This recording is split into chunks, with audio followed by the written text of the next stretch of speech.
হাজার বছর ধরে আমি পথ হাঁটিতেছি পৃথিবীর পথে।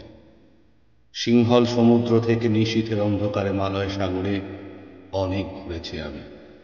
বিম্বিসার অশোকের ধূসর জগতে সেখানে ছিলাম আমি। আরো দূর অন্ধকারে বিদর্ভ নগরে আমি ক্লান্ত প্রাণ এক। চারিদিকে জীবনের সমুদ্র সফেন।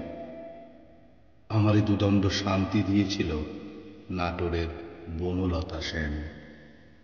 চুল তার কবেকার অন্ধকার বিদিশার নিশা, মুখ তার শ্রাবস্তির কারুকার্য।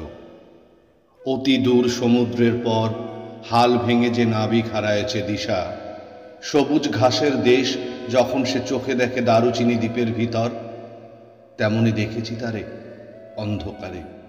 বলেছে সে, এতদিন কোথায় ছিলেন? পাখির নীরের মতো চোখ তুলে নাটোরের বনলতা সেন। সমস্ত দিনের শেষে শিশিরের শব্দের মতন সন্ধ্যা আসে। ডানার রৌদ্রের গন্ধ মুছে ফেলে চিল। পৃথিবীর সব রং নিভে গেলে পাণ্ডুলিপি করে আয়োজন। তখন গল্পের তরে জোনাকির রঙে ঝিলমিল। সব পাখি ঘরে আসে, সব নদী ফুরায়ে জীবনের লেন দেন। থাকে শুধু অন্ধকার, মুখোমুখি বসিবার বনলতা সেন।